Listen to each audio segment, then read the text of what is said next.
Quero orar com você antes de começarmos a ministrar a palavra de Deus, para que você prepare o teu coração para ouvir, para compreender, para aplicar a palavra de Deus à sua vida. Então, mais uma vez eu peço que você baixe a sua fronte, para que nós estejamos orando e falando com o Senhor. Feche os seus olhos.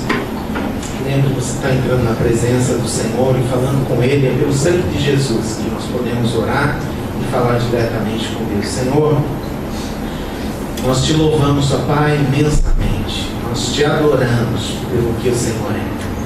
E nós chegamos na tua igreja porque nós precisamos do Senhor. Nós reconhecemos que sem ti nós não estamos conseguindo viver.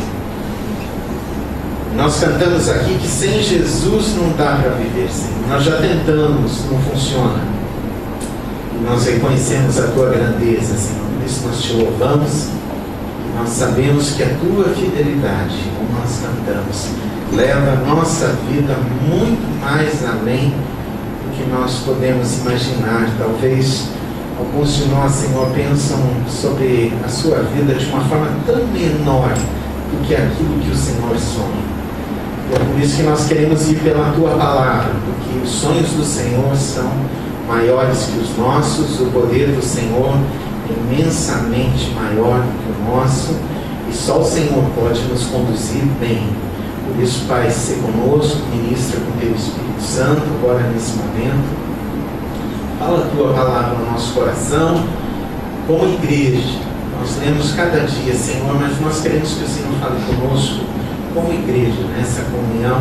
Nos ensina, Pai, em nome de Jesus. Amém. Amém, queridos. Eu fico assim muito impressionado com Deus, né? Muitas vezes me faltam palavras para falar a respeito do Deus que tem se apresentado à minha vida, porque Ele vai muito mais além, como nós cantamos. Uma das coisas que me surpreende é a fidelidade de Deus. Fidelidade de Deus significa que Deus, o que Ele decidiu, Ele vai e faz, porque Ele tem poder para isso. Deus não precisa de água de em cima de um lugar com água, de uma ponte. Ele não precisa da ponte, porque Ele é fiel. Deus não precisa de dinheiro para fazer a obra dele, porque Ele é Deus fiel. Ele não precisa que você tenha saúde, Ele não precisa de nada, mas Ele pode te dar todas essas coisas se Ele resolver fazer algo através da tua vida. Então, a gente olha para a palavra de Deus e nós estamos falando sobre fé, né? A gente olha para a palavra de Deus e vê tantos homens de fé. E a fé daqueles homens, por exemplo, como a fé de Moisés, que atravessou o Mar Vermelho, a fé de Pedro, tão pequena, né? Que ele entrou na água com fé e começou a andar sobre as águas, mas ele perdeu a fé e afundou na água. Então nós vemos a fé desses homens e tantos outros homens, como nós vimos de Abednego, que foi lançado para a fornalha de fogo ardente, e ele ficou firme ao Senhor e nada aconteceu com ele. Todos esses homens e a fé que eles exerceram, não é a fé desses homens que permitiu que eles atravessassem o mar, não é a fé dos homens que autoriza andar sobre as águas, não é a fé dos homens que autoriza não ser queimado na fornalha de fogo ardente. Não é a fé, é a fidelidade de Deus. Isso significa o seguinte, que Deus, tendo um propósito com Moisés, autorizou as águas se abrirem, porque Deus é fiel, Ele faz o que Ele tem no coração.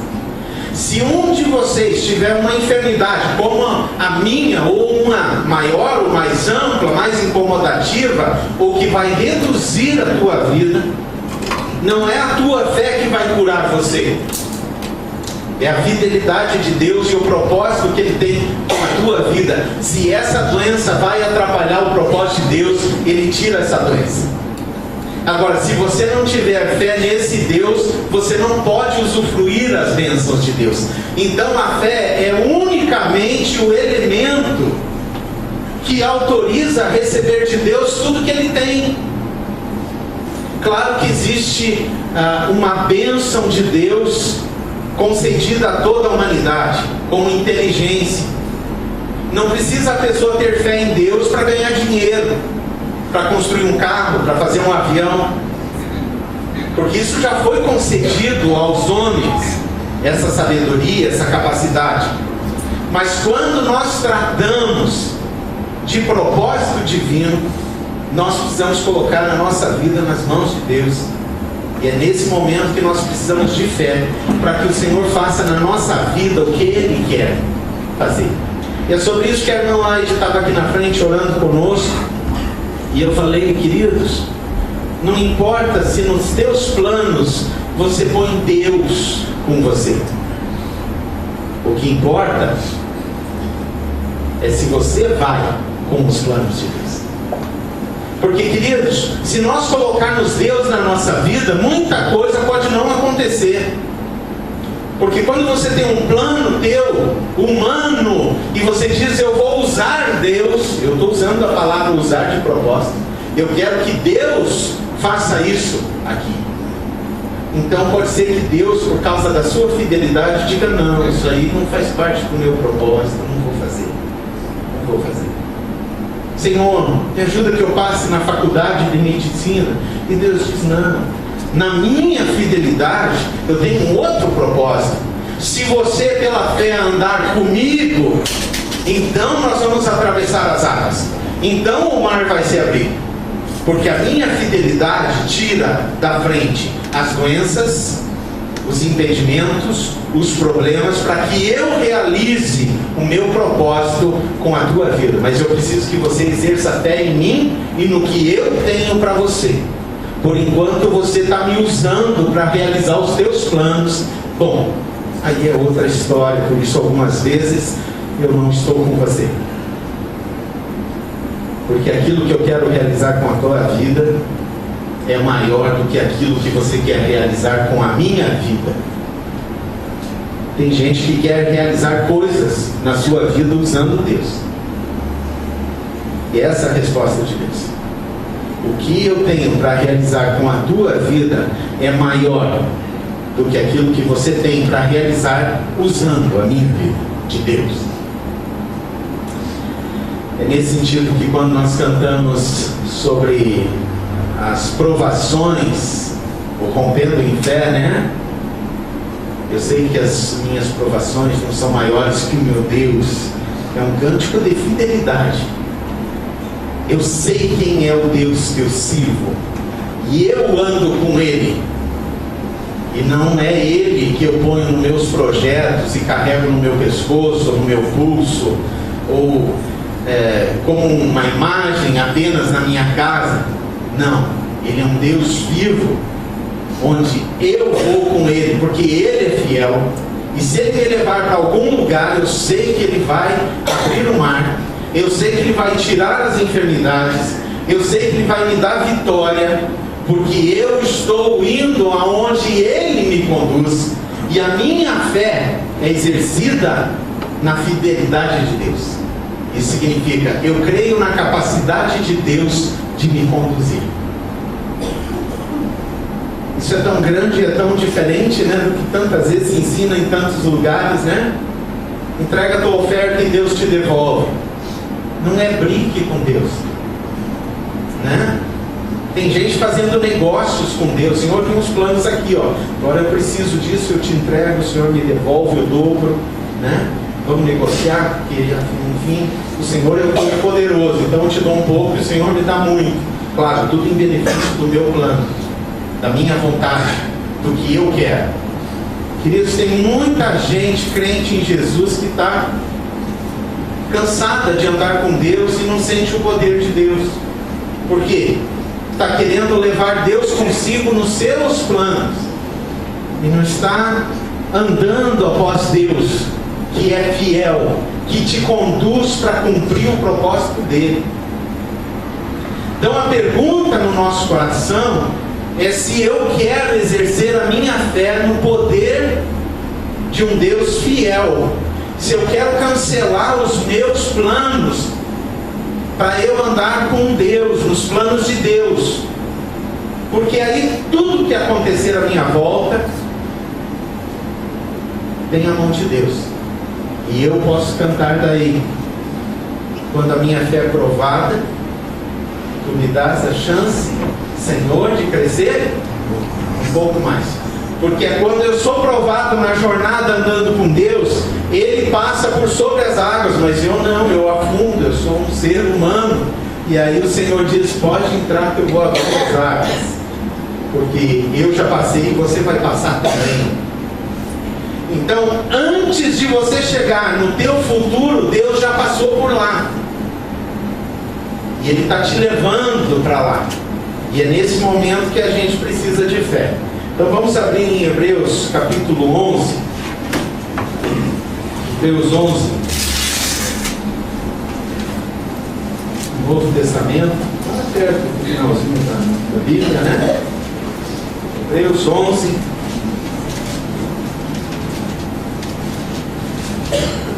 E nós só vamos andar com Deus se nós sabemos que Ele é fiel e nós temos esperança nele. E a nossa esperança em Deus, esperança da palavra esperar, esperamos em Deus porque Ele pode. Nós esperamos em Deus porque Ele pode. Isso se chama fé. Então, antes de pedir para Deus, a gente sabe que Ele pode. E nós esperamos, temos esperança em Deus, porque Ele pode fazer. E aí, se Ele pode fazer, eu posso exercer fé. Eu posso crer, porque eu estou andando com Ele, e Ele vai me conduzir, e Ele é Deus fiel, não tem impedimento para Ele. Então eu vou chegar no lugar onde Deus quer. Um dia chegou uma irmã para mim, ela disse o seguinte: pastor, pode me dizer o seguinte, eu queria andar no centro da vontade de Deus, como é que eu faço? Como é que eu faço? E eu disse: por que você está perguntando isso? Porque antes, pastor, eu tinha o meu plano, e eu aprendia a orar para Deus realizar as minhas, mas eu fui aprendendo que não é assim. Eu fui aprendendo que Deus é fiel e Ele conduz a um plano. E não é eu levando Deus comigo, mas é Deus me levando numa jornada cheia de coisas impossíveis, mas onde na provação eu vou experimentar o poder de Deus, porque Ele é Deus fiel e vai me fazer passar por todas as áreas. Eu expliquei para ela que para andar no centro da vontade de Deus, você só precisa andar com Deus. Só andar com Deus. Você ora, pergunta, põe no altar, põe diante de Deus, e você diz: Senhor, se for, que a porta se abra, se não for, que se feche. Se for, Senhor, que o mar se abra, senão que o mar fique parado. Senhor, se for da tua vontade, me cura, se não for, me deixa com a doença. Quem de nós está preparado por fé a pedir ao Senhor que te deixe com a doença, se for da vontade dele? Não, ele não está. Não, cura sim, vamos pedir por cura. Mas e se Deus, na tua jornada, permitir uma doença, dizer: Senhor, se for da tua vontade essa enfermidade, se o Senhor está permitindo, deixa, Senhor, eu aguento, enfermo até o final, mas servindo ao Senhor. E é muita fé. Então o que eu queria colocar para os irmãos é que essa irmã ouviu isso e eu disse: no fim da tua vida você vai se descobrir no centro da vontade de Deus. Porque se você sempre faz a vontade de Deus, se você deixa Deus ir na frente e você anda com Deus, seguindo a Ele, no fim da tua vida você vai se descobrir no centro da vontade de Deus. Nós falamos semana passada, queridos, sobre... bom, antes disso, deixa eu ler o texto com vocês, Hebreus 11:1. Quem achou diz amém? Amém. Ora, a fé é a certeza das coisas que se esperam, A fé é a certeza da minha esperança. E eu só posso ter certeza da esperança se eu sei que Deus é fiel. Você está entendendo aonde se conecta a fé? Você só vai ter fé em Deus se você crê que Deus é capaz de te conduzir. Tem poder para te conduzir. E você sabe que Deus pode fazer todos os impossíveis, porque Ele é fiel, Ele não muda. O que Ele decidiu, Ele vai fazer. A fé é uma expressão desse entendimento. Então, quando Hebreus diz, ora, a fé é a certeza das coisas que se esperam, não é a certeza das coisas que você espera no teu plano. Fé é a certeza das coisas que eu tenho esperança nos planos de Deus. Por isso que quando a gente anda com Deus, mas levando Deus nos nossos planos, a gente vai se frustrando na vida cristã. Mas quando nós nos colocamos nos planos de Deus, então a gente vai aprendendo a fidelidade de Deus e a gente vai tendo esperança. Quando Deus diz que por Jesus nós temos salvação, e nós cremos nisso, nós temos fé em Jesus, nós entregamos a nossa vida, e nós temos uma certeza. Qual é a certeza? O Senhor nos levará para a eternidade, porque Ele é fiel. E a ressurreição de Jesus é a prova do poder de Deus, de que nós vamos estar lá. Eu vou. Eu entreguei a minha vida para Jesus. Amém? Então, isso é fé. Fé é a certeza das coisas que se esperam. Então, nós vimos semana passada Gideão. Nós começamos a falar sobre Gideão e nós vimos que Gideão estava vivendo um momento difícil. E eu comentei aqui na igreja que o desejo do meu coração era que cada membro dessa igreja, da igreja de Jesus, da igreja sofrida pela tirania do mundo, porque o mundo nos oprime, não desfaleça, mas que a igreja se descubra em si, cada crente em Jesus, descubra em si pela fé um valente de Deus. Um valente de Deus. E nós falamos sobre a opressão do povo de Israel por causa de um povo inimigo, dos midianitas. E o povo de Deus vivia oprimido, escondido em cavernas. Em cavernas. E eles clamaram ao Senhor. E o Senhor ouviu. Mas por que eles estavam passando tudo aquilo? Porque eles tinham abandonado ao Senhor e acharam que Deus ia com eles. Nós somos o povo de Deus e Deus vai conosco. Mas eles pararam de fazer o que Deus queria e faziam o que eles queriam. E o resultado disso é que eles acabaram num lugar muito ruim, perseguidos pelo povo midianita e tantos outros povos que tomavam todos os alimentos, tudo que eles tinham, casas, bens, gado, e eles tinham que morar em cavernas, em buracos. Eles cavavam buracos nas montanhas, literalmente, para se esconderem nesses buracos. E nós lemos, meditamos sobre a diferença entre o que difere o oprimido do valente de Deus. E a gente discutiu essa semana no TG sobre isso.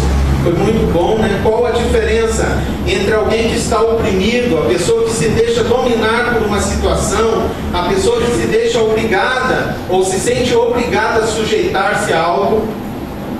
Qual a diferença entre essa pessoa oprimida e um valente de Deus?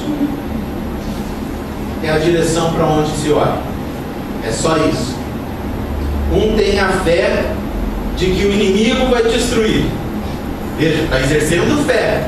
Ele acredita, por causa da opressão, que aquele inimigo vai destruí-lo. E o outro, o valente em Deus, ele olha para o Senhor e ele diz: eu sei que o Senhor pode me livrar. A diferença é essa. Então a questão aqui não é a fé, porque um tem fé no inimigo que vai destruir e o outro tem fé em Deus que pode o livrar. A diferença é a fidelidade. A fidelidade de Deus, que pode ir muito mais além do que eu posso imaginar, que vai tirar cada um de nós daquela condição difícil. Nós vimos que é Deus que transforma um oprimido. Alguém que está olhando para um problema, eu não sei se você já fez isso, né? O problema é tão grande que você não vê Deus, você vê o problema. E você nem acredita que Deus dá conta, porque é tão grande aquilo para você, que você diz, Deus não vai dar conta dessa. Esquece que Deus é fiel. E que doença para Ele não significa nada. E que obstáculo para Ele não existe. E que tempo não conta. E que idade tanto faz. E cor não interessa. E se é forte ou é fraco também não interessa. Se mora no alto ou mora no buraco, tanto faz. Porque Ele é fiel. É Ele que decide fazer o que Ele quiser. Ele só precisa de um homem que creia que Ele é fiel e diga, eu creio, Senhor. Eu creio. E foi aí que nós vimos. Você pode ir agora lá para Juízes, eu pedi para vocês verem em casa. Foi aí que nós vimos que o Senhor aparece a Gideão, né? O anjo do Senhor aparece a Gideão, lá no capítulo 6 de Juízes, né? E Gideão faz uma pergunta no verso 13: por que tudo isso nos sobreveio? Lembra?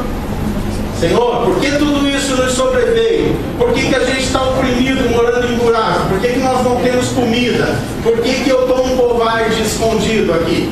Por quê? Por que eu tenho medo? Por que eu sou tão tímido? Por quê? E o Senhor aparece para Gideão e chama ele no verso 12, no final do verso 12, o Senhor é contigo, homem valente. Porque não é a fé de Gideão que conta,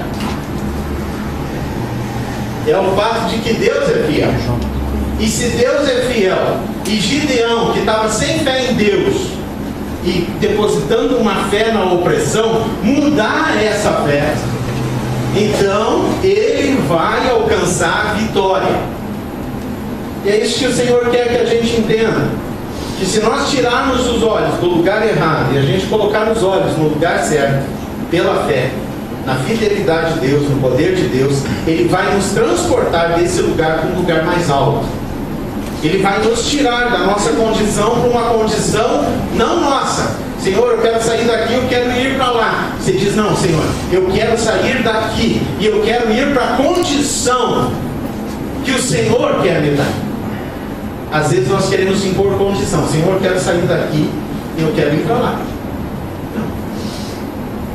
Não. Se Deus é fiel e você crê na fidelidade de Deus, você diz, Senhor, eu quero sair dessa condição onde eu te levava comigo às vezes, onde eu te usava para cumprir os meus propósitos. Eu quero sair daqui, eu quero ir para a condição, para o lugar que o Senhor quer me levar, aonde o Senhor quer levar a minha vida. E é nesse sentido que Deus transforma um oprimido num valente de Deus. É nesse sentido que Deus tira alguém que deposita a sua confiança no inimigo, no destruidor, e muda os olhos para o Senhor e passa a ter certeza, o Senhor vai me livrar do lugar que eu ocupo, dessa condição, dessa opressão. A primeira coisa que nós vimos é que Deus vem para se mostrar aos seus valentes. Queridos, Deus tem prazer em se revelar para você. Ele quer se mostrar, mas você precisa clamar. Nós vimos que o povo clamou. Eu tenho certeza que Gideão era um dos homens que dobrava os joelhos e clamava. E ele dizia, Senhor, eu não sei por que nos sobreveio tudo isso, mas eu clamo ao Senhor que pode nos tirar de tudo isso. Depois ele entendeu. Eles estavam nessa condição porque eles não deram ouvidos à voz de Deus. Deus que é fiel dizia, vamos por aqui. E eles não iam. Então eles se colocaram nessa condição. Muitas vezes, queridos, você se coloca numa condição, não porque Deus tem esse lugar para você, mas porque você não deu ouvidos à voz de Deus. E quando nós não damos ouvidos à voz de Deus, a gente está sozinho. E talvez a gente comece a perguntar: Senhor, por que está vindo tudo isso sobre mim? Por que eu estou sofrendo? Mas nós vamos aprendendo. E o anjo do Senhor é tão tremendo que ele vem e ele se mostra para Gideão. E ele diz que não tem força. E o Senhor diz: vai na tua força, não te enviei eu. Queridos, nenhum de nós pode viver na nossa força e alcançar vitória.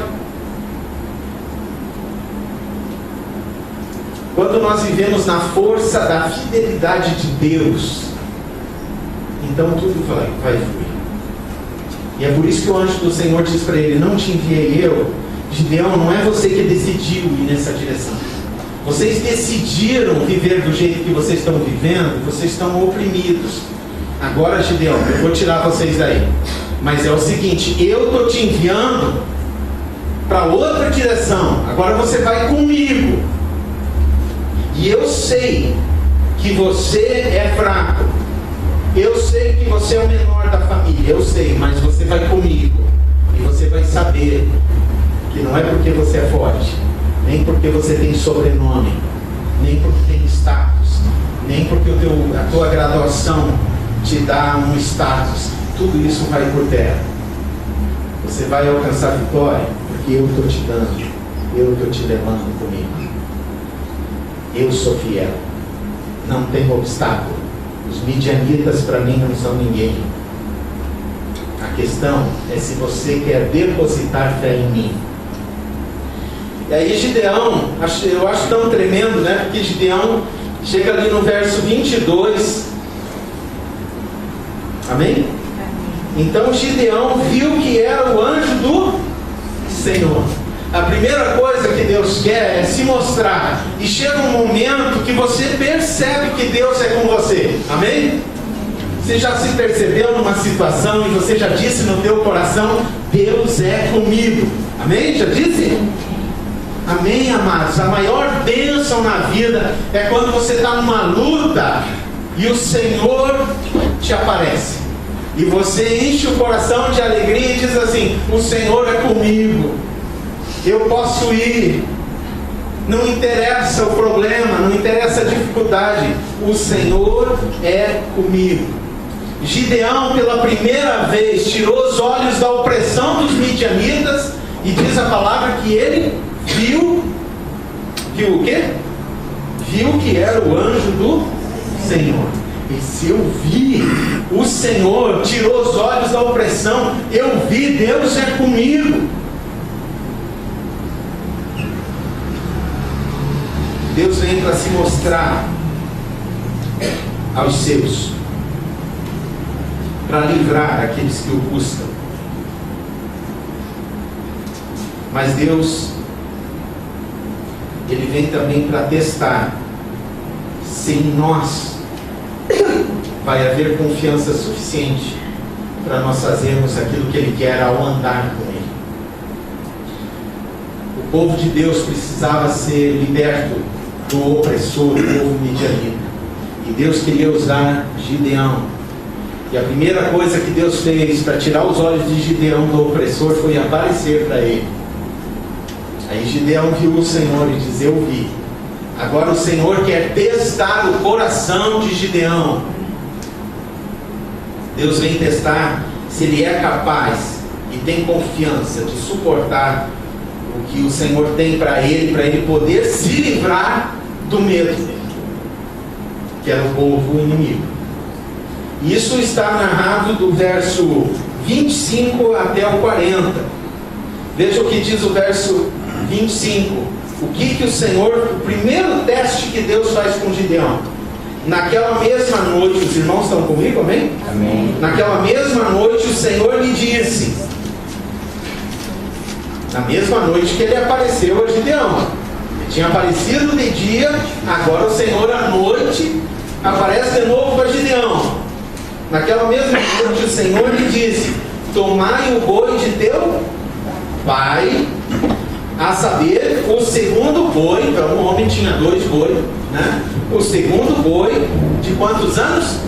De 7 anos, e derruba o altar de Baal. Da onde estava o altar de Baal? Na casa do pai dele. Derruba o altar de Baal, que é de teu pai, e corta o poste ídolo que está ao pé dele. E verso 26. E não só corta, mas o que faça? Edifica ao Senhor teu Deus um altar no cume desse lugar forte, na forma devida. E toma o segundo boi. E faz o quê? E oferece em holocausto com a lenha que cortaste no bosque. Então Gideão tomou 10 homens dentre os seus servos e fez como o Senhor lhe disse. Queridos, quando a gente tira os olhos da opressão e olha e vê o Senhor por causa do nosso clamor, da nossa oração, e eu quero relembrar você que você vivia oprimido, eu vivia oprimido pelo mundo, pela vida sem Deus. Um dia nós botamos os olhos no Senhor e nós sentimos aquela alegria de ver o Senhor, entregamos a vida para Jesus. E a gente se emocionou, eu vi o Senhor, a gente foi faceiro para casa, pensou o seguinte: bom, agora não tem mais nada que fazer. Agora eu sou de Jesus, está tudo certo. Bom, ali é só o começo da vida cristã. Gideão, Deus disse para ele o seguinte: Gideão, eu vou testar o teu negócio aí. Cara, é o seguinte, a tua família se perdeu. Teu pai lá, que tem aqueles dois lá, ele construiu um altar para o Deus Baal. Quando eles falavam de Baal, eles falavam sobre o Deus forte. Baal é forte, mas não diziam Baal, eles diziam Deus é poderoso. Só que o Deus era Baal. Então quando eles se encontravam, diziam assim: Deus é poderoso. E ele dizia: Deus é poderoso. Mas um estava falando de Baal e o outro falando de Deus mesmo. Não é assim às vezes que a gente encontra as pessoas? Deus te abençoe. Eu não aceito bênção de todo mundo. Você aceita? Deus te abençoe. O cara não é crente, não conhece a palavra de Deus. Está te abençoando como? Se conhece a Deus, conhece a palavra, conhece o Senhor da bênção, eu aceito, Deus te abençoe. Mas quando é uma pessoa que não é de Deus, porque dizer Deus, muita gente diz. Você fala em Deus com um pai de santo, Deus. Só que Deus para mim é o Deus da Bíblia e Deus para ele é o lado dele. É o mesmo Deus? Não é. Então a primeira coisa que Deus fez com Gideão, para testar a fé dele, a confiança, porque ele tinha visto a Deus, é mandar derrubar os altares. Tira os deuses da tua vida que pertencem a teu pai. Tira os deuses da tua vida que vinham te travando. Tira da tua vida os deuses que levaram vocês a essa condição de morar em buraco. Tira da tua vida tudo aquilo que não pertence a mim. Derruba. Derruba. E faça um altar devido no lugar. É por isso que quando você se converte ao Senhor Jesus, você precisa derrubar ídolos. A gente pensa que derrubar ídolo, vou tirar lá o meu quadro do Santo Ano. Agora vou tirar lá o quadrinho que eu tinha lá da Virgem Maria. Agora vou tirar o quadrinho lá do São Jorge. Agora vou tirar... Não é isso, amados. Isso também. Mas tem outros ídolos também. Tem outras coisas na nossa vida que nos roubam de Deus. O pecado é uma coisa que te rouba de Deus. O orgulho é um ídolo que te rouba de Deus. É um Baal na nossa vida. Então, o convite de Deus a Gideão para testá-lo é dizer: Gideão, vai lá e resolve isso. Resolve isso, Gideão. Agora você já me viu, já experimentou, agora encerra isso. Agora vamos começar a fazer uma limpeza na nossa vida. Tira tudo que você tem ou tudo que tem em você não pertence a mim. Por isso que a gente aprende a palavra de Deus, amados. Pastor, não manda vocês ler a palavra de Deus simplesmente, pastor, o que eu leio? Vamos ler no ano, irmão. Já li, pastor. Vamos ler de novo. Já li, pastor. Mais um ano. Vamos ler. Já li um monte. Agora eu vou para a TV. Os que não leram, que leiam. Não é por isso, irmãos. É para você saber quais são os altares que estão na tua vida, que precisam ser derrubados, para que a bênção de Deus alcance o teu coração, e para que você não esteja equivocadamente dizendo: Deus é comigo, mas está andando para a direção errada. Sabe qual que é o temor do meu coração, gente? Tem uma musiquinha aí que nós ouvimos um tempo atrás que diz o seguinte: o inferno está cheio de gente que quase chegou no céu. Por quê? Andando para o lado errado, achando que andava com Deus. Eu estou andando com Deus, eu vou herdar a vida eterna. Mas com o pecado arraigado, grudado no seu coração, cheio de idolatria, cheio de desconhecimento de Deus, cheio de ódio no coração. Como alguém cheio de ódio no coração vai andar com Deus? Por isso que tem a palavra de Deus. Porque quando eu leio a palavra de Deus, eu sou confrontado por essa palavra. E a palavra de Deus me ensina se eu estou andando com Deus. Se eu estou andando com Deus. Eu acho tão tremendo o GPS, né? Eu gosto do GPS. Põe ali no carro, ando de dia, ando de noite, vou viajar com GPS. A gente não gosta muitas vezes. Não precisa de GPS, nós já viajamos 1000 vezes por aí. Eu ponho o GPS. Não, então tira a voz ali da guria que fala, né? Então baixa o volume. Mas eu gosto do GPS. Sabe por quê? Você está indo e está vendo a estrada. Você está vendo a curva. E você olha no GPS e ele diz bem certinho aquela curva. Então é bom quando você pode olhar no GPS se é uma reta ou não lá na frente, que daí para ultrapassar seguro, você pode saber isso. Quando tira o GPS você fica, será que vai ter curva? Será que vai ter reta? Será que é para a direita? Será que é para a esquerda? Então o GPS ajuda nessas horas. Então é assim a palavra de Deus. Hoje a gente fala em bússola, muita gente não conhece, mas é um GPS. Ela nos guia e você pode olhar a estrada, o caminho do Senhor, e pode olhar no GPS e ver: realmente eu estou andando no caminho, eu estou indo pela direção do Senhor. Deus testa a Gideão. Então a primeira coisa que Ele quer é que você se desfaça para ser valente de Deus, para tirar os olhos da opressão e dos problemas. Você precisa se desfazer de tudo aquilo na tua vida que ocupa um lugar de Baal, não é de Deus. É assim que eu quero colocar. Baal é tudo que não é de Deus. E é nesse sentido que você precisa da palavra de Deus. Então Gideão, ele vai e ele faz isso, né? Ele derruba esses ídolos e ele rompe. Não é uma afronta ao pai dele, mas é uma atitude do coração dele. E Deus precisa de uma atitude. Não adianta você ficar com algo na mente: Senhor, eu sou teu, mas não pratica o ser de Deus. Senhor, eu sou fiel, vou ser fiel, mas não pratica a fidelidade. Senhor, eu vou contigo, mas vai do outro lado. Nós precisamos praticar o que nós aprendemos da palavra de Deus. E é isso que Deus queria ensinar a Gideão para livrar aquele povo. Deus sabe o que precisa ser feito, mas a primeira missão é romper com a infidelidade na vida familiar. É romper com o nosso passado, aquilo que não era de Deus vindo da nossa família. É a primeira coisa que a gente tem que romper, sem ofender os nossos pais, os nossos parentes, os nossos amigos. É simplesmente dizendo: não, eu aprendi, estou andando com Deus agora. Ah, mas isso não é ruim, né? Diz: bom, eu estou descobrindo quanto que Deus é bom e quanto que eu não preciso disso. A gente tem que dar palavra de direção sem ofender os nossos familiares. Uma outra questão é que Deus tem uma missão.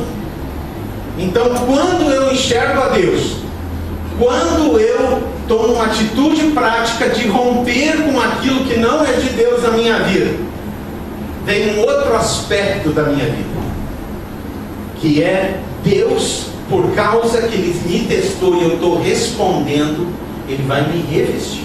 E Ele vai revestir você. Revestimento significa capacidade de Deus para você andar com Ele. Veja, não estou dizendo capacidade de Deus para você vencer o problema. Primeiro é capacidade de Deus para você andar com Ele. A primeira coisa que Deus quer te capacitar, depois é você andar com Ele. Bom, porque Deus sabe que se Ele se mostra para você, se Ele ministra pela palavra e você na prática faz algumas coisas, pode ser que ali na frente você pare de andar com Ele. Volte os teus olhos para a opressão, volte os teus olhos para os problemas, volte os teus olhos para aquilo que oprime. E Deus não quer mais que eu e você foquemos nisso. Ele quer que a gente foque na fidelidade dEle para que Ele possa nos conduzir. Então Deus nos dá revestimento. Vamos olhar primeiro o verso 14 do capítulo 6 ali. Qual era a missão? O Senhor olhou para ele e disse: vai nessa tua força e livra Israel das mãos dos midianitas. Então qual era a missão para Gideão? Livrar Israel das mãos dos midianitas. Deus disse: ó, vou te dar uma missão. Eu tenho uma missão para a tua vida. Você está andando comigo? Então agora é o seguinte, é o que eu tenho para você. Eu tenho uma missão e eu vou começar justamente resolvendo a opressão à tua volta. A primeira coisa que eu vou fazer é resolver esse problema que te aflige e te toma conta. É a primeira coisa que eu vou fazer. E o verso 34. Alguém pode ler?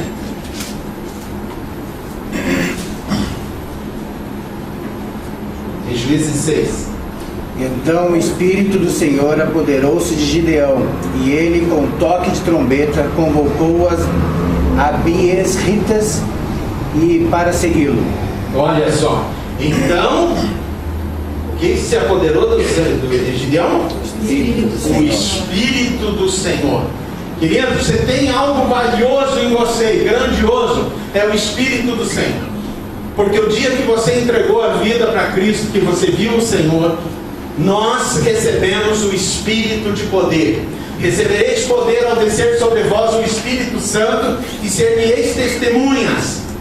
Então você é selado com o Espírito Santo. Você recebeu o Espírito de poder. E Gideão foi dado a ele. Gideão, está aqui, ó. Eu vou te revestir para você cumprir a missão. Para você na missão não ficar olhando, mas a opressão. Não, Senhor. Mas o problema. Senhor. Mas a dificuldade. Senhor. Eu não sei se você vive assim. De manhã ora confiando no Senhor e 5 minutos depois está com a cabeça cheia de problema de novo. De tudo aquilo que você orou, você não esquece. E aí você vai orar de novo. E aí você volta e fica de novo angustiado. Sabe por quê? Porque você não está entregando para o Senhor pelo Espírito Santo. Você está esquecendo do revestimento que Deus te deu do Espírito Santo. De chegar e dizer: ó Espírito Santo, você que habita em meu coração, me reveste de poder. E eu entrego. E o Senhor cuida. É o Espírito Santo que te conduz em confiança. É a presença do Espírito. É o toque do Espírito. Toda vez que a gente quer se apegar a algo que oprime, que aflige, o toque do Espírito é dado em você. Amém? Queridos, eu sei do que eu estou falando. Toda vez que eu tenho um problema e eu vou me aplicar ao problema, o Espírito de Deus me toca e diz: isso não é teu. Quem é o teu Deus? Em quem você confia? Eu choro na presença de Deus.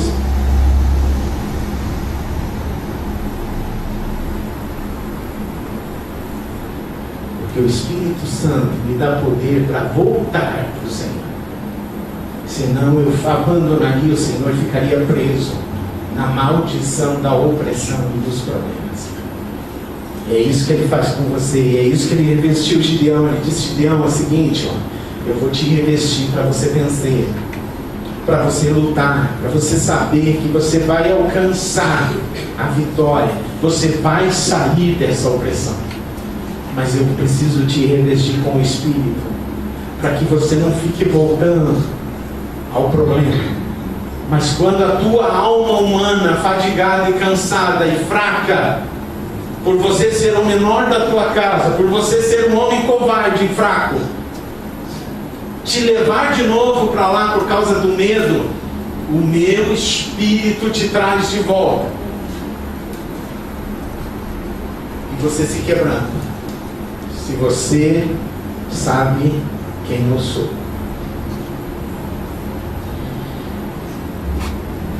Mas eu acho interessante, né, que Deus cobre a mim e você com o seu Espírito Santo, mas a gente é assim, né? Senhor, eu te vi já. O Senhor me selou com o Espírito Santo, mas dá para fazer uma provinha para o Senhor? Já que o Senhor faz prova com a gente, né, para a gente crescer, toda vez que a minha fé é provada, tu me dá a chance de crescer um pouco mais, eu posso fazer uma provinha contigo? E lá vai Gideão, né? Ele disse: tá bom, Senhor, entendi. Então Gideão sai revestido com o Espírito, chama algumas tribos, e ele traz as tribos e diz: vamos lutar, nós vamos lutar, o Senhor é comigo, vou lutar, vamos embora. E ele, cheio de coragem, traz as tribos, mas ele tem uma dúvida no coração. E ele diz: Senhor, eu tenho uma questão aí para resolver contigo, né? Será que nós podemos conversar um pouquinho? Verso 36. Disse Gideão a Deus: se hás de livrar a Israel por minhas mãos, como disseste. Verso 37, olha, eu vou pôr um velo de lã, né? Vou pôr um maço de lã ali no monte, ali na eira. Se o orvalho tiver somente no velo, a água estiver no velo, e seca a terra ao redor, então conhecereis que hás de livrar Israel por minha mão, como disseste. E assim aconteceu. No dia seguinte ele se levantou de madrugada, apertou o velo, e do orvalho do velo espremeu uma taça cheia de água. Você pensa bem, gente, num lugar meio deserto, espremeu uma taça de água de um punhado de lã. Mas aí Gideão não ficou contente. Ele disse: Senhor, vamos mais uma provinha aí contigo? Não se acenda, verso 39, contra mim a tua ira, mas permita-me ainda falar só mais uma vez. Eu rogo-te que mais esta vez eu faça a prova com o velo. Eu rogo-te que só o velo fique enxuto. Vamos trocar, né? Vai que a natureza fez isso sem Deus, né? Então agora eu quero saber se Deus mesmo está nesse negócio. Eu quero que o velo fique enxuto e em toda a terra haja orvalho. E olha o 40 que diz: Deus assim o fez naquela noite. Só o velo estava enxuto e sobre toda a terra havia orvalho. Queridos, Deus da gaitada da gente, eu acho, né? Se eu fosse Deus, eu ia rir um monte, né? Mas coitadinho, né? Ainda está em dúvida se eu estou com ele. Mas vamos lá. Que dificuldade tem Deus de pôr uma água em volta na terra? E que dificuldade tem Deus, por causa da fidelidade, de pôr água só no velo de lã? Nenhuma. E Deus, sei que é isso, né? Mas Gideão precisava disso. E não tem problema, queridos. Nós não fazemos isso? Você não faz? Amém? Coragem aí, quem faz isso? Diz amém. Amém. Eu também faço. Por quê? Porque a gente quer saber se Deus é conosco, porque não basta Jesus se chamar Emmanuel. Jesus se chama Deus Emmanuel, que significa Deus conosco. Mas a gente não acredita. A gente é fraco. A gente vai lá e diz: ó, Senhor, é o seguinte, ó, vamos fazer assim, ó. Eu estou namorando 2 anos com essa moça, esse rapaz, né? Já ouvi bastante quem ele é, mas estou em dúvidas. Será que eu caso? Será que não caso? Então vamos fazer o seguinte: Senhor, se chover 3 dias fio, eu caso. Né? Não foi assim que o Fabiano fez aqui? O Fabiano da nossa igreja. Senhor, eu fui na igreja, eu fui tocado. Eu vi o Senhor. Senti um negócio bom. Revestimento espírita, eu não sabia. Senti um negócio bom, Senhor. E agora é o seguinte: se tu é comigo mesmo, eu estou indo viajar de caminhão. E quando eu estiver subindo aquela serra, antes de chegar no topo, chuva. Quando começou a subir antes do topo, chuva. Né? Aí o Fabiano começa a chorar já no ônibus. Falei, Senhor, mas será que não foi chuva sem Deus? Não, Fabiano, será que não foi chuva sem Deus? Você viu o testemunho dele? Aí ele diz o seguinte: Senhor, se tu é mesmo comigo, agora que essa chuva pare, antes de descer a serra. E a chuva... Oh, meu Deus! Louvor, pregação, eu me vendo no caminhão ali, e Deus mandando ver na alma dele, né? Mas pá, e ele não fez que nem Gideão. Gideão fez 2 provas, ele fez acho que umas 4 ou 5, e a última ainda foi assim: se o Senhor é comigo, então quando chegar no pedágio, a chuva começa de novo. E chegou no pedágio, descambou a água de novo. Aí o homem se rendeu a Jesus, está aí na igreja, né? Uma bênção de Deus. Então, é assim, a gente prova, a gente pergunta, não está errado. Se você quer saber disso, é só abrir Malaquias 3,10, diz lá: fazei prova de mim, diz o Senhor, se eu não vou abrir as janelas do céu e derramarei as mais ricas bênçãos sobre vocês. Deus quer que você prove, sabe por quê? Tem alguma coisa difícil para Deus? Não. Mas você acha que tem. Tanto é que você não pede. Ah, não vou incomodar Deus com isso. Pode pedir. Né? Gideão pediu água no dedo de mãe. Eu não sei o que você está pedindo. Né? Vamos pedir coisas maiores, né? Mais importantes. Não tem problema, faz parte da vida. Né? Para mim, o maior pedido para Deus foi da Gisele. Nós tínhamos 5 trabalhos que precisava se desfazer. E nós resolvemos parar com uma fábrica de lingerie que era o que nos sustentava. E aí eu caí na bobeira de falar com a Gisele para a gente colocar um pedido diante de Deus. Fosse eu ia dizer: bom, Senhor, é o seguinte, ó, se essa fábrica é para ser vendida, no dia que o Senhor quiser, apareça alguém aqui para comprar. Eu acordei fácil assim. A Gisele disse: não. Se é para... Ok, se é para vender. Imagina, nós íamos perder o sustento para servir a Deus sem ganhar dinheiro, sem ter a ajuda de ninguém. Era a fábrica que nos ajudava. Ela disse: não, vamos fazer o seguinte, a gente vai orar uma semana. Se Deus quer que venda, vai vir uma pessoa aqui. Ela vai chegar aqui com o dinheiro, e ela vai chegar aqui, vai querer olhar toda a fábrica, e quando ela entrar na fábrica, ela vai dizer: fica com tudo. E quando a gente perguntar para ela quando ela vai levar, ela quer levar na hora. Eu estou resumindo para vocês. Eu confesso para os irmãos que eu disse: não, essa aí Deus não vai dar conta. E disse: meu Deus, Senhor. E aí eu achei uma justificativa. A Gisele está exagerando, abusando do Senhor. Ela podia ser mais séria, pedir um negócio mais tranquilo. Mas sabe o que aconteceu? Oramos o primeiro dia, nada. Oramos o segundo, nada. Terceiro dia, nada. Quarto dia, nada. Quinto dia, nada. Sexto dia, era o último dia para Deus manifestar o seu poder. Disse: não vai dar, né, Senhor? Essa tu tá fora.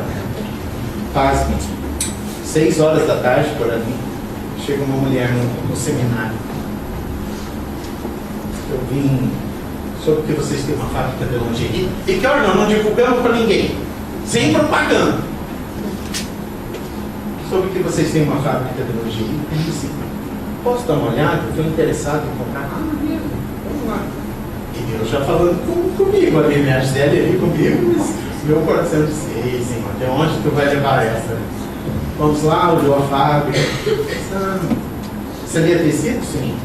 Quanto tem? Tanto. Quanto custa? Tanto. Eu falei: quando botei tudo. Aí ela disse o seguinte: então é o seguinte, eu quero comprar essa fábrica.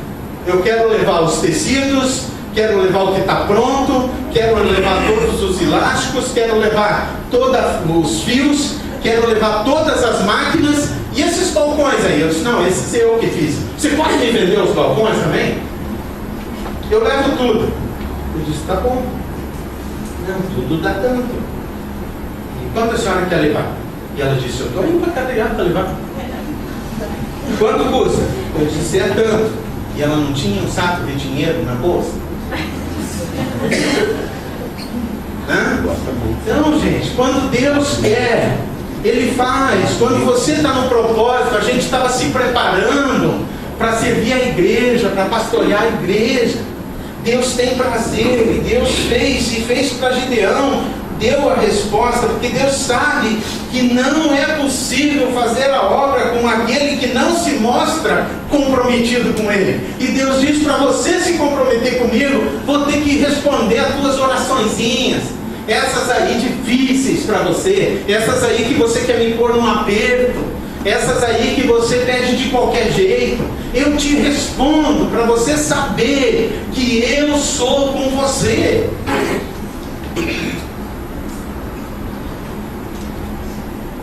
Deus faz com que levemos a efeito a nossa confiança, porque nós oramos e Ele responde.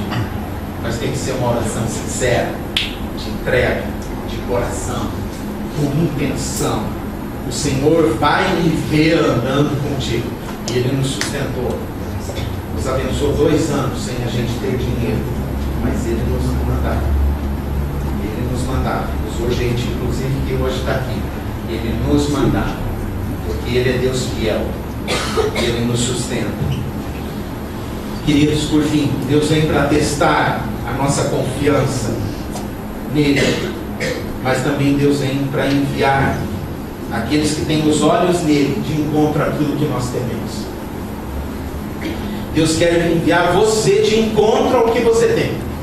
Deus quer que você lute, e só os valentes vão de encontro ao temor. No capítulo 7, do 1 ao 25, vai falar só sobre isso. O Senhor nos chama para que nós vamos de encontro àquilo que nós tínhamos medo, aquilo que nos oprimia.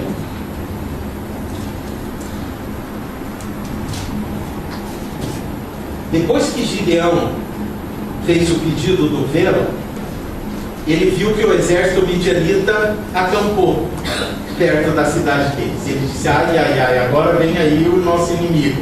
O que nós tememos vem aí. Mas o que ele faz? Ele diz, não, eu sou revestido, eu vi a Deus, eu fiz prova com o Senhor, Ele é comigo. E ele diz, vamos lutar. Ele chama todo o pessoal para lutar. 32 mil homens para lutar. Ele disse, eu vou me prevenir, né? Deus diz que é comigo, eu vou reunir todo esse povo e vou lutar o maior exército que eu puder. 32 mil homens. Agora, veja o que acontece, querido. No verso 3 do capítulo 7. Vamos no verso 2 antes, né? Disse o Senhor a Gideão, porque Deus viu o exército de 32 mil homens que Gideão juntou. Disse o Senhor a Gideão, é demais o povo que está contigo para eu dar os midianistas em suas mãos, a fim de que Israel não se glorie contra mim, dizendo, o meu próprio poder me livrou. Eu disse, não, Gideão, 32 é muita gente.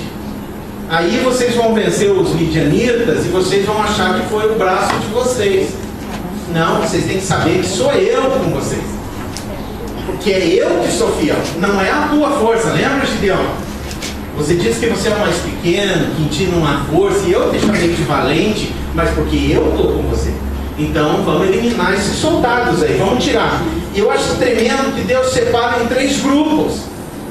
E eu quero aproveitar, ontem nós tivemos a despedida no Mãos Divinas em comemoração de 22 anos de aniversário do Ministério com Surdos. Foi uma benção, a Natália teve lá, o João, os meus filhos, a Gisele, a Bruna. Foi muito bom. E eu vi uma coisa do pastor Macedo que cabe aqui perfeitamente, né? O pastor Macedo comentou que a humanidade se divide em 3 grupos, né?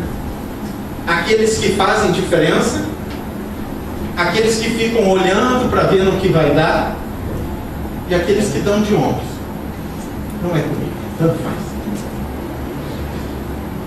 E ele diz o seguinte: 15% são os que se importam e vão fazer. 35% os que ficam olhando e dizem, será que vai dar? Vamos ver, se der nós entramos no mar. Se não afundar o Titanic a gente entra. Se afundar que morram eles. Esse é 35%. E 50% tanto faz. Não é comigo. E aí eu vejo aqui nesse momento Deus trabalhando isso.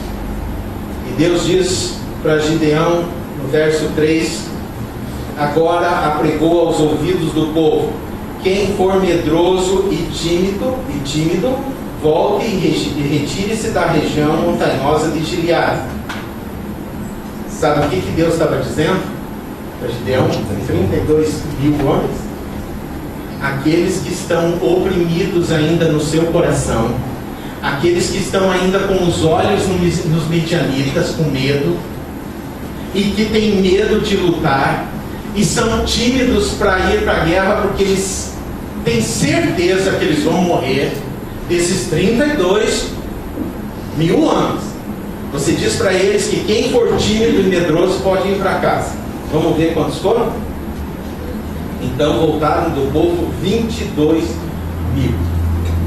E quantos ficaram? 10 mil ficaram.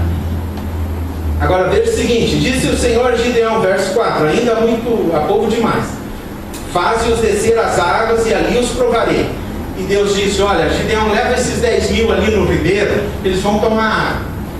Aqueles que se abaixar para tomar água com a boca no lago, no rio, você vai separar para um lado.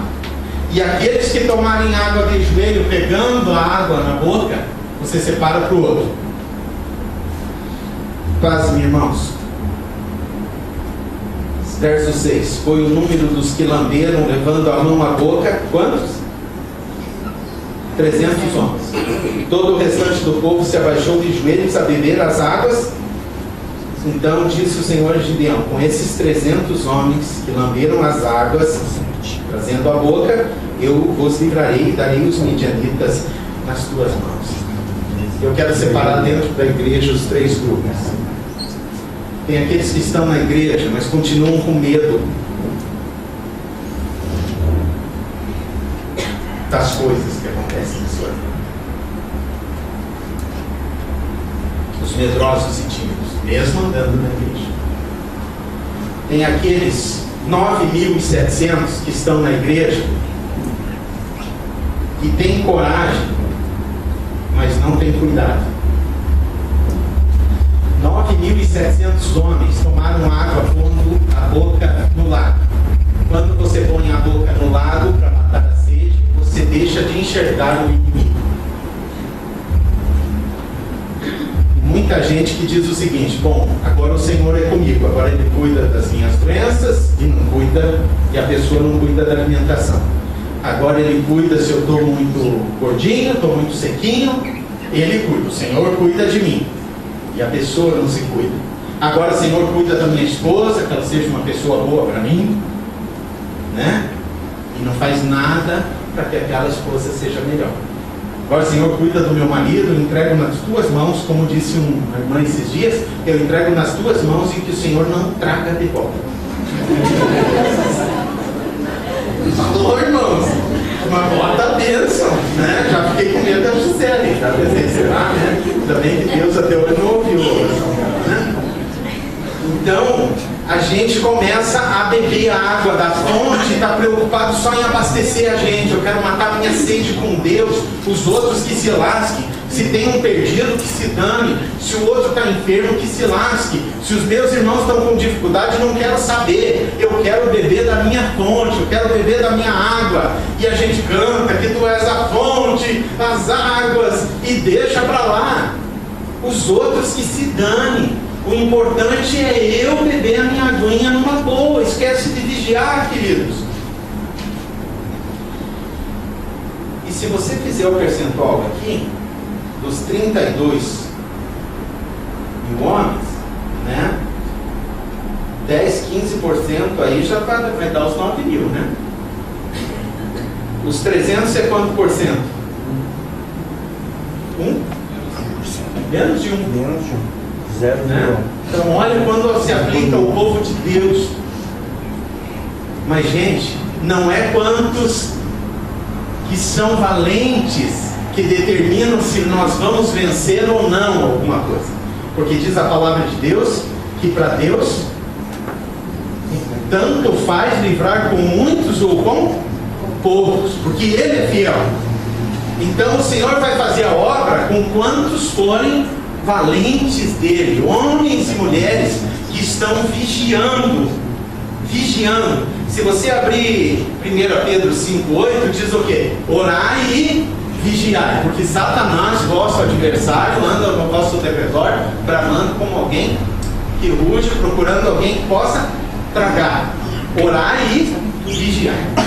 Vigiar é o seguinte, não é beber da água sem olhar à volta. A gente precisa aprender a andar com Deus e vigiando, cuidando da saúde, cuidando da família, cuidando dos recursos, cuidando dos irmãos, ajudando uns aos outros, vigiando. De 32 mil homens, só 300 sabiam andar com Deus. Queridos, para a gente encerrar, eu nunca sabia o porquê dessa expressão, né? Mas tem uma expressão antiga que dizem que os covardes morrem em casa. Os covardes morrem em casa. E eu me inventei.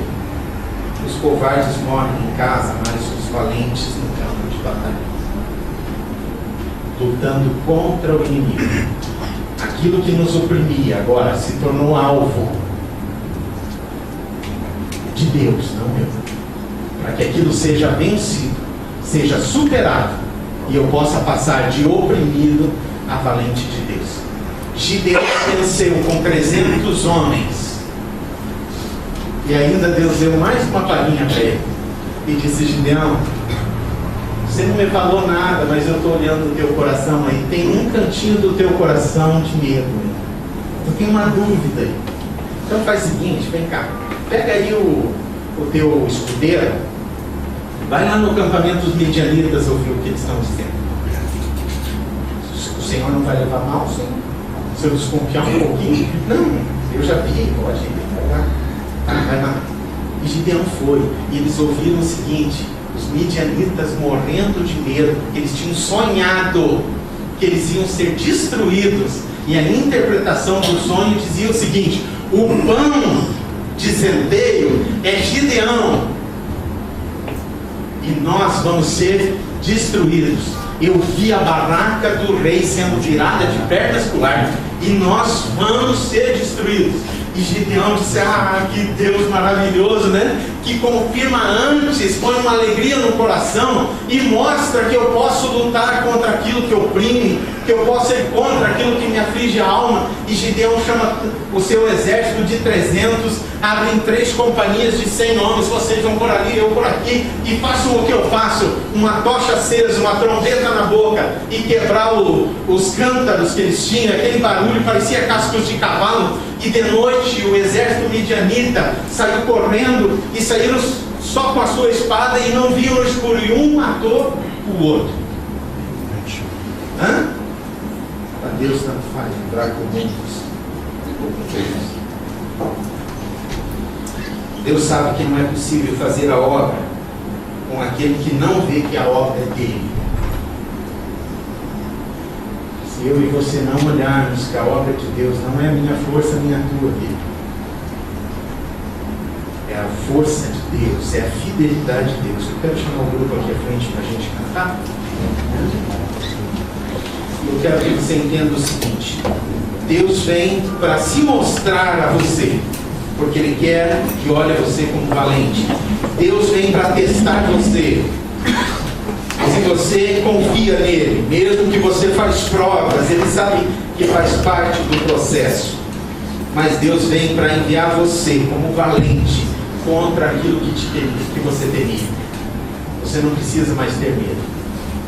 Por que nós não precisamos ter medo mais do pecado? porque Ele não nos domina. Agora, se Ele nos domina, Ele nos oprime. E nós precisamos nos libertar. Mas quando nós vencemos, nós podemos ir sempre contra isso, não importa o que seja. Eu quero convidar você a ficar de pé. Nós vamos estar cantando. Eu quero desafiar você a pensar na fidelidade de Deus. E a você não viver mais com Deus nas tuas coisas, mas você a pôr a tua vida no Senhor. E dizer: Senhor, eu não quero fazer a minha vontade, eu quero fazer a tua. Eu quero dizer, Senhor, que a minha vida é tua. Eu quero que o Senhor faça comigo aquilo que o Senhor bem quiser.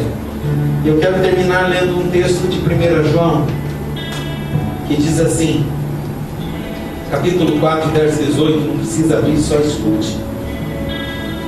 No amor não há medo. Antes o perfeito amor lança fora o medo, porque o medo produz tormento. E aquele que teme não é aperfeiçoado no amor. No amor não há medo.